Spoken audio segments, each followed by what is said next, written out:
네, 안녕하세요. 주식은 역시 끼리끼리새 끼리입니다. 안녕하세요, 여러분들. 저 3일 연속 장이 좋습니다. 그래서 이번 주말은 진짜 편하게 보낼 수 있을 거네요. 어떠한 뉴스가 오늘 또 나왔는지 확인해 보도록 하겠습니다. 미국 내년에 금리 올릴 것, 쌍바닥하여 곧버스 사용. 은행 실적이 계속 좋을 전망이라고 합니다. 마지막으로 셀트리온의 운동이 일어나고 있다고 하는데, 그런데 그 이름이 지분 매도 운동이라고 합니다. 뭔가 좀 이상하죠? 그 이유를 한번 보도록 하겠습니다. 매일매일 주린이를 위한 경제뉴스 10분 정리. 오늘은 21년 10월 15일 금요일입니다. 같이 공부하시죠. Let's get it!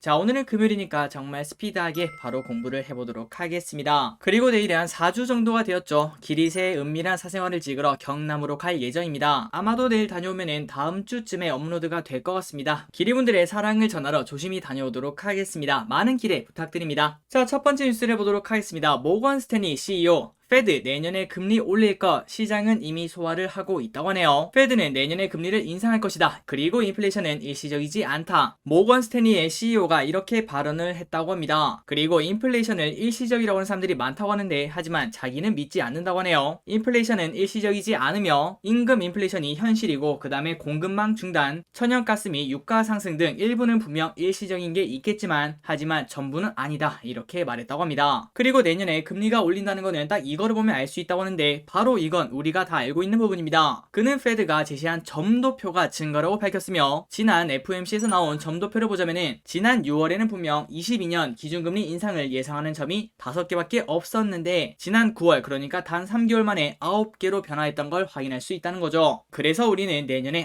기준금리가 인상하겠구나, 이러한 시각을 확인할 수 있다고 합니다. 그런데 이 부분을 보니까 기리분들이 이미 다 아시는 부분입니다. 그런데 모건 스탠리 CEO는 이제서야 이렇게 말을 하고 있네요. 기리분들이 더 나은 것 같습니다. 마지막으로 가상화폐에 대해서는 일시적 유행이라고 생각하지 않는다. 가상화폐는 사라지지 않을 것이라고 밝혔으며, 다만 그는 가상화폐는 고객들로부터 많은 수요가 있는 분야는 아니라며, 이런 추세가 바뀌려면 모건 스탠리도 적응을 해야 된다고 하네요. 그러면서 금융당국이 어떻게 가상화폐를 규제할지 이 부분을 관심있게 보고 있다고 말했다고 합니다. 지금 벌써 가상화폐 시가총액이 삼성전자의 3배 정도가 된다고 하죠. 엄청나게 성장을 했습니다. 이 비트코인이 갈수록 성장하는데 가장 큰 걸림돌은 누가 봐도 규제라고 생각할 수 있을 것 같습니다. 그렇기 때문에 이 규제를 완벽하게 예측을 해야 여기에 투자를 할지 말지 정할 수 있다는 거겠죠.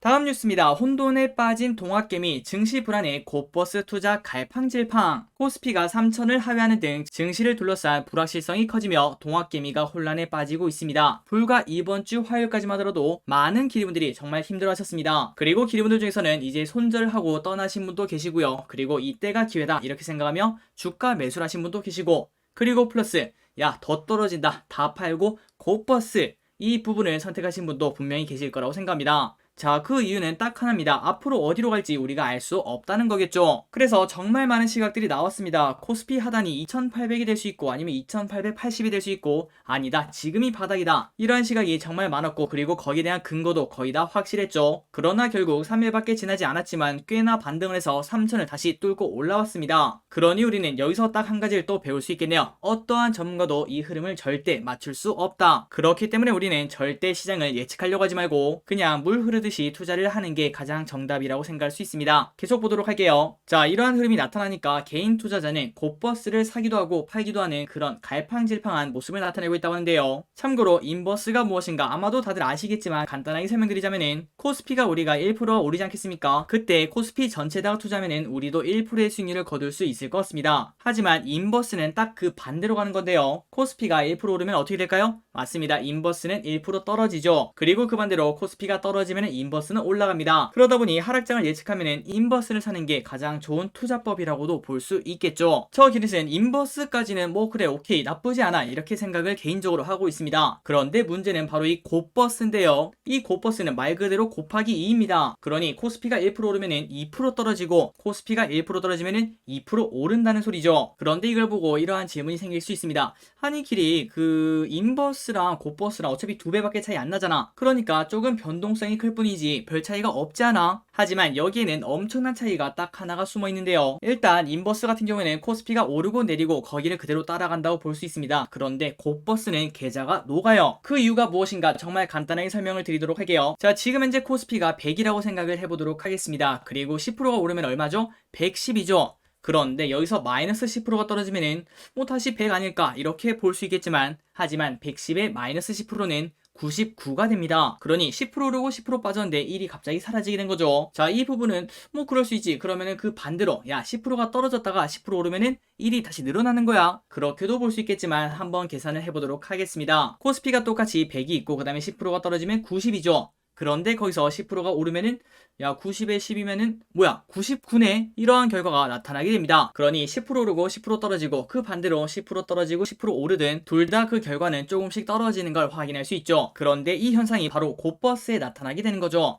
지수가 그냥 한 방향으로 떨어지기만 하거나 아니면 오르기만 하거나 그렇다면 그냥 곧버스는 그걸 전부 다 반영할 수 있습니다. 그런데 중요한 거는 지수가 이렇게 올랐다가 다시 내렸다가 올랐다가 내렸다가 올랐다가 내렸다가 한 달 뒤에 지수가 똑같으면 우리가 지금 생각했을 때 곧버스 가격도 별 차이가 없어야 되죠. 그런데 결과를 까보면 몇 프로가 빠져있는 그러한 걸 볼 수 있습니다. 그걸 바로 우리가 계좌가 녹는다 이렇게 표현을 하죠. 그렇기 때문에 여러분들 절대 곧버스는 사는 게 아니다 이렇게 말씀드리고 싶고요. 그리고 방금 전에 말씀드린 그 이유 말고도 곧버스나 아니면 인버스를 사게 되면 사람이 갑자기 비관적으로 확 바뀌게 됩니다. 우리가 세상을 약간 삐딱하게 본다고 할까요? 그렇게 보기 시작하면 진짜 나쁜 게 많아요. 뭐 예를 들어 야 물가가 엄청 오르네, 야 유가 봐 유가 저 미쳤다 미쳤어. 그리고 고용지표를 봐도 이상하고 그 다음에 부동산을 봐도 야 이거 거품이다 곧 터져. 그러한 생각을 끝도 없이 할 수 있습니다. 그러니 곧버스를 사는 순간 바로 우리가 빅쇼트의 주인공이 되는 걸 확인할 수 있죠. 하지만 모두 투자자가 공통적으로 말하는 게 딱 이거라고 볼 수 있겠죠. 모든 증시는 시간이 조금 걸릴지라도 전부 다 오르게 설계가 되어 있습니다. 그렇기 때문에 그거를 역행하는 연어 같은 투자는 조금은 확률이 낮아진다 이렇게 생각을 할 수 있겠죠. 그래서 이러한 부분 때문에 곧버스 투자는 조금은 반대하는 입장이고, 다만 지금 딱 시장을 보니까 좀 떨어질 것 같아요. 하지만 우리가 그거를 100% 확신할 수는 없겠죠. 그래서 주식을 한 80% 정도 가지고 있고 그 다음에 현금을 20% 가지고 있는데 그 중에 딱 반을 떼서 그것만 인버스를 사는 거는 저는 좀 괜찮다고 생각합니다. 그러니 단기 변동성을 해지한다고 볼 수 있겠죠. 주가가 오르면은 원래 주식을 80% 갖고 있으니까 모두가 웃을 수 있고요. 그 다음에 주가가 빠져도 인버스로 살짝 해지를 했기 때문에 조금 더 하락장을 덤덤히 받아들일 수 있는 그러한 기회가 될 수 있습니다. 그래서 이럴 때는 저는 인버스 투자는 조금은 긍정적으로 보고 있지만 그 외적으로 곧버스 가자 이런 투자는 조금은 피해야 되지 않겠나 이러한 생각을 하고 있습니다. 그리고 가장 중요한 거는 우리가 절대 맞출 수 없다는 거, 이게 가장 중요하겠죠. 자, 다음부터는 빠르게 보고 끝내보도록 하겠습니다. 은행들 3분기 실적도 탄탄대로 예고, 올해 상반기 은행들의 호실적을 견인했던 님 상승세는 하반기 들어 주춤하고 있습니다. 참고로 님이 무엇인가 딱 이렇게 생각하시면 될 것 같아요. 금융기관의 수익력을 나타내는 지표라고 보면 될 것 같습니다. 그렇다면 님이 오르면 좋을까요 나쁠까요? 당연히 좋겠죠. 물론 이게 은행들한테 좋다는 의미이기 때문에 약간 아이러니하게도 님이 상승했다는 거는 은행들이 호실적을 나타냈다는 소리겠죠. 그렇다면 은행이 어디에서 돈을 가져왔을까요? 다 우리한테 가져왔다는 소리입니다. 그렇기 때문에 은행이 돈을 많이 벌었다는 거는 우리의 돈이 조금은 많이 뜯겼다 이렇게도 볼 수 있다는 거겠죠. 그래서 님이 상승했다고 모두가 웃을 수 있는 상황은 아닌 것 같습니다. 어쨌든 은행 중심으로 보자면은 님 상승은 당연히 좋은 거다 이렇게 생각할 수 있겠네요. 그리고 이거 같은 경우에는 이 기회에 그냥 외우고 가시면 좋을 것 같습니다. 어떻게 외우냐? 그냥 은행 님 이렇게 외우시면 될 것 같네요. 계속 보도록 하겠습니다. 하반기 들어서 님이 줄어들고 있다는 거는 그래서 호실적이 살짝 꺾인다 이렇게 볼 수 있는데, 하지만 제목을 보니까 3분기 실적도 탄탄대로라고 하죠. 그 이유를 보도록 하겠습니다. 님 동력이 줄어든 가운데서도 대출 증가세가 이어지며 은행들의 이자 이익은 견조할 전망입니다. 대출 수요가 여전하며 3분기 중에도 대출은 꾸준히 늘어나고 있다고 하네요. 자, 한국은행이 지난 13일 내놓은 금융시장 동향에 따르면은 아마 깜짝 놀라실 겁니다. 9월 말 기준 은행의 가계대출 잔액이 얼마일까요? 8월에 6조 5천억이 들어와서 1052조를 기록했다고 하네요. 진짜 우리나라가 천조국인 것 같습니다. 물론 최근 들어 증가 규모가 조금씩 줄긴 했지만 3분기 대출 잔액 증가 규모는 22조 원이 넘으며 지난 2분기 은행 가계대출 증가액인 20조 9천억을 훌쩍 웃도는 수준이라고 합니다. 그러니 대출이 늘어나니까 이자 수익이 늘어난다는 소리겠죠. 그런데 우리가 지금 뉴스를 보면은 대출 규제, 그 다음에 대출을 못 받는다 이런 얘기가 많더라고요. 그래서 그걸 한번 봤더니 최근 대출 규제 강화로 4분기에는 대출 증가액이 줄어들 수 있겠지만, 하지만 아까 봤던 그 님이 다시 상승을 하면서 전망은 여전히 밝게 점쳐진다고 합니다. 지난 8월에 이어 한국은행이 11월에 금리 인상을 거의 기정사실화했고요. 내년까지 한 차례 더 금리 인상을 예고하며 님도 다시 상승 시동을 걸 것으로 보인다고 하네요. 그래서 신한금융투자는 내년 1분기까지 님 상승세가 유지될 것으로 전망을 하고 있고, 그 다음에 유안타증권도 기준금리가 인상되면은 약 6개월 동안 님이 오르면서 내년 1분기까지 두 번의 추가 금리 인상에 따라 님도 내년 2분기까지 상승할 것으로 예상을 하고 있다고 합니다. 이러한 부분 때문에 은행의 실적은 계속 좋을 거다, 이러한 전망을 하고 있다고 하네요. 다음입니다. 야놀자의 지분 매각하는 인터파크. 그래서 인터파크가 10%대 강세를 보여주고 있다고 합니다. 자, 이거는 그냥 기름들이 체크하고 그냥 넘어가시면 될 것 같습니다. 인터파크가 야놀자에게 전자상거래 사업 부분을 매각한다, 이러한 소식이 나왔다고 합니다. 자, 아마도 많은 기름들이 인터파크가 더 큰 거 아닌가 이러한 생각을 할 수 있겠지만, 그런데 야놀자가 인터파크를 인수를 한다고 하네요. 세상이 많이 변하고 있는 걸 확인할 수 있습니다. 다음입니다. 정말 가면 갈수록 성장할 수밖에 없는 산업, 바로 이거 개죠, 개. 그리고 개뿐만 아니라 다른 동물, 반려동물들도 포함이 된다고 합니다. 그리고 이 산업은 불확실한 증시에서 좋은 투자 대안이 된다고 하는데요. 그 이유가 뭔지도 한번 보도록 하겠습니다. 일단 아래 차트를 보시면 글로벌 펫 산업 규모는 지속적으로 쭉쭉 올라가고 있습니다. 전 세계적으로 반려동물 인구가 대폭 늘면서 이른바 펫케어 산업을 주목하는 투자자도 늘고 있습니다. 특히 코로나19 사태 이후 재택근무 문화가 확산되며 반려동물을 향한 관심 역시 크게 증가하고 있다고 하네요. 그런데 한국에는 아직까지 마땅한 투자 방법이 없기 때문에 해외로 눈을 돌리고 있는 실정이라고 합니다. 자, 펫케어 산업, 우리가 지금 봤을 때 성장은 하고 있지만 어느 정도인지 감은 없지 않겠습니까? 숫자로 보도록 할게요. 미래셋 증권에 따르면 지난해 2,300억 달러 규모였던 글로벌 펫케어 산업은 2027년에 3,500억 달러까지 증가할 것으로 추정이 됩니다. 그리고 펫케어 시장이 가장 큰 곳이 어딘가 봤더니 북미가 45%, 생각 외죠. 그리고 아시아가 31%, 유럽이 15%, 중남미가 9%라고 하네요. 자, 이미 성숙기에 접어든 유럽과 달리 북미와 아시아 등에서는 본격적인 성장을 현재 앞두고 있다고 합니다. 그리고 국내 인구 30%가 반려동물을 키우고 있다고 하네요.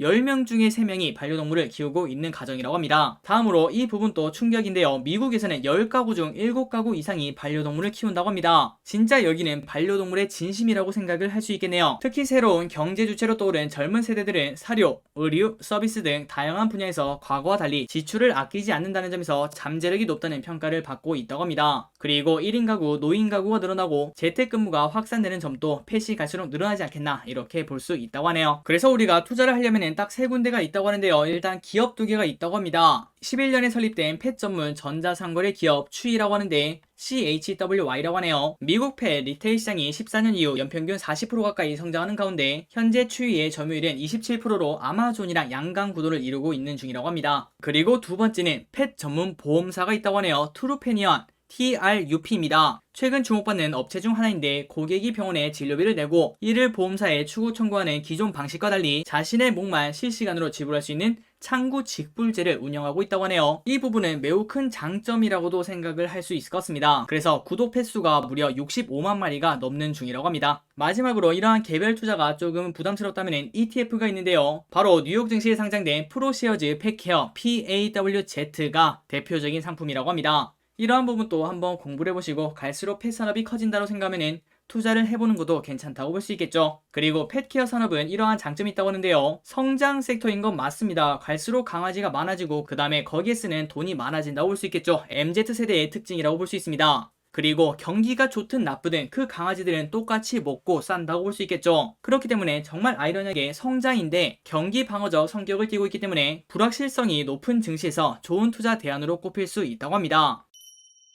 자, 오늘 반도체가 매우 좋았습니다. 아까 봤을 때 하이닉스가 4%나 오르더라고요. 그 이유가 뭔가 봤더니 미국에서 훈풍이 불어왔다고 합니다. 결국 미국이네요. 간방 글로벌 최대 반도체 위탁 생산업체인 TSMC의 실적 호조를 계기로 미국 반도체 업종이 실적 기대감에 주가가 쭉쭉 올라왔다고 합니다. TSMC는 2.3% 상승했고 그리고 필라델피아 반도체 지수는 3%나 올랐다고 하네요. 마이크론 또 2%, 텍사스 인스트루먼트도 2.8% 등 반도체 관련 기업들이 전부 다 좋은 흐름을 나타냈다고 합니다. 그러한 영향에 오늘 우리 장에도 훈풍이 불어왔다고 하네요. 다음입니다. 셀트리온 고점 대비 42%나 급락했습니다. 반토막 가까이 나버렸죠. 그래서 소액주주분들이 지분 매도 운동을 전면전에 나선다고 합니다. 자, 그런데 이름을 듣고 조금 특이했습니다. 지분 매도 운동이 뭘까 이렇게 봤는데 한번 내용을 보도록 할게요. 최근 셀트리온 주가 급락세를 둘러싸고 셀트리온 주주분들이 지분 매도 운동 의지를 밝히며 회사와의 전면전에 나서고 있다고 합니다. 자, 셀트리온 소액주주 비대위에 따르면 소액주주들은 현재 지분 모으기 운동을 벌이고 있는데요. 이날까지 지분 모으기에 참여한 주식수는 약 1,400만 주로 전체 지분의 10% 정도가 모였다고 합니다. 정말 많이 모였네요. 그런데 아직 목표까지는 많이 남았다고 하는데요. 총 발행 주식수의 37% 수준인 5천만 주 모으기를 목표로 하고 있다고 합니다. 전체 소액주주의 비중이 64%인데 거기에 반 정도를 확보하고 싶다, 그러한 목표가 있는 걸 확인할 수 있죠. 그래서 이렇게 지분 모으기 운동을 하는 이유가 뭔가 그걸 봤더니 최근 들어 주가가 너무나 급락했는데 회사에서는 책임 있는 답변도 없고 그 다음에 주주가치 제고 방안이 없기 때문에 이러한 것들을 요구하면서 지분 모으기 운동을 현재 벌이고 있다고 합니다. 그렇다면 지분 매도 운동이란 말이 없어서 조금 더 봤더니 다른 기사에서 이렇게 나와 있더라고요. 지금 현재는 지분 모으기 운동을 하고 있지만 만약에 회사에서 만족스러운 답변이 나오지 않는다면 그때는 지분 매도 운동을 하겠다고 하더라고요. 그래서 개인적으로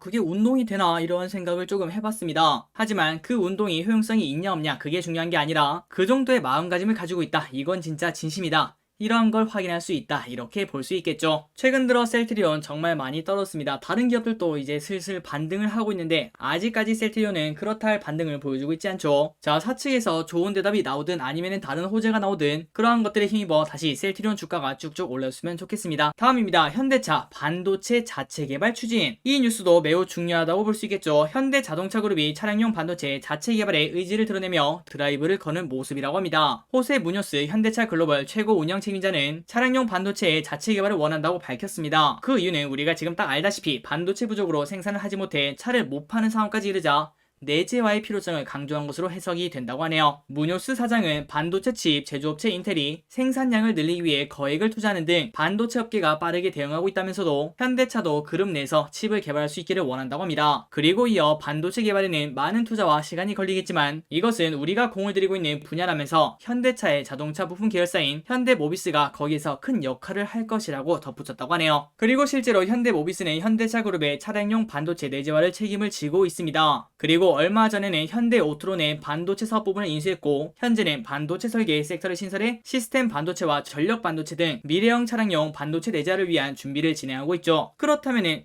여기서 반도체 생산하면 되는 거 아니야, 이렇게 볼 수 있겠지만 하지만 지금 현재 필요한 단순 반도체랑은 조금은 별개의 상품이라고 합니다. 그렇기 때문에 지금 당장 필요한 반도체를 생산할 수는 없다고 하네요.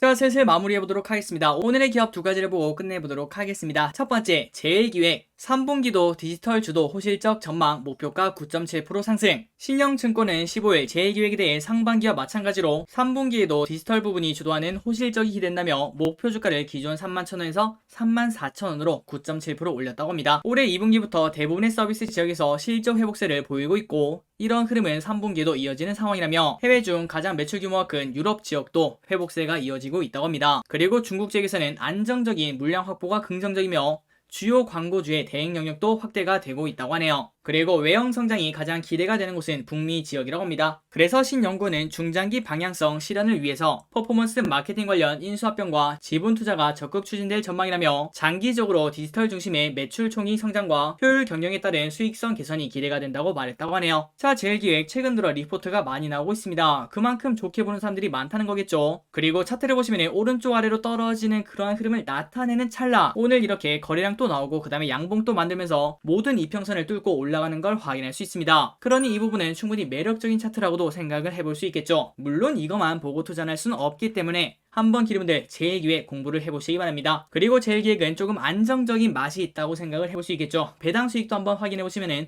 꽤 괜찮은 기업이다, 이러한 생각을 할 수 있을 것 같아요. 마지막입니다. 어제는 레이였죠. 그리고 오늘은 덴티움 한번 보도록 하겠습니다. 덴티움 영업이익률 개선세 지속, 동종업계의 가장 저평가된 주가라고 합니다. 일단 참고로 말씀드리자면은 이 섹터 자체가 이번에 주가가 빠지면서 많이 빠졌습니다. 그러다 보니 레이나 아니면 덴티움 이러한 기업뿐만 아니라 전체 섹터 자체가 지금 현재 바닥권에 머무르고 있다, 이렇게 볼 수 있겠죠. 자, 그 부분을 생각하면서 계속 보도록 하겠습니다. 이베스트는 덴티움에 대해서 올해 3분기에도 영업이익률 개선세가 지속될 것으로 보이지만 주가는 동종업계 대비 가장 저평가된 수준에 머물러 있다고 평가를 했습니다. 그래서 투자 의견 매수 목표 주가 91,000원을 유지한다고 하네요. 일단 3분기 매출액은 740억, 그 다음에 영업이익은 177억 원으로 전년 대비 19%, 42% 증가할 것으로 예상이 됩니다. 다음으로 4분기를 보수적으로 계산해도 연간 영업이익률은 22%에 이를 전망이며 올해 예상 연간 매출액은 2,800억, 영업이익은 635억 원으로 전년 대비 24%, 60% 증가가 예상이 된다고 하네요. 그렇기 때문에 때문에 현재 동사 주가 수준은 퍼 17배로 동종업체 대비 가장 저평가 수준이라고 밝혔다고 합니다. 저 덴티움 여기 보시면 고점이 92,400원인데 지금 현재 72,500원까지 내려왔습니다. 그러니 20% 넘게 하락한 걸 확인할 수 있죠. 그런데 차트를 보시면 아직도 지속적으로 올라가려는 힘이 남아있는 걸 확인할 수 있습니다. 그리고 최근 들어 증시도 이제 바닥을 친 거 아닌가 이러한 생각이 나오니까 한 번쯤은 긍정적으로 검토를 해볼 필요가 있겠네요. 하지만 기름들 다들 알고 계시죠? 꼭 한 번 더 공부를 해보시고 절대 매수 매도 추천이 아니라는 거, 이 부분은 잊으시면 안 될 것 같습니다. 오늘의 경제뉴스 여기까지 끝났습니다. 오늘 또 같이 공부해주셔서 진심으로 감사합니다. 주말 잘 보내세요. 지금까지 기리셨습니다. 빠이요.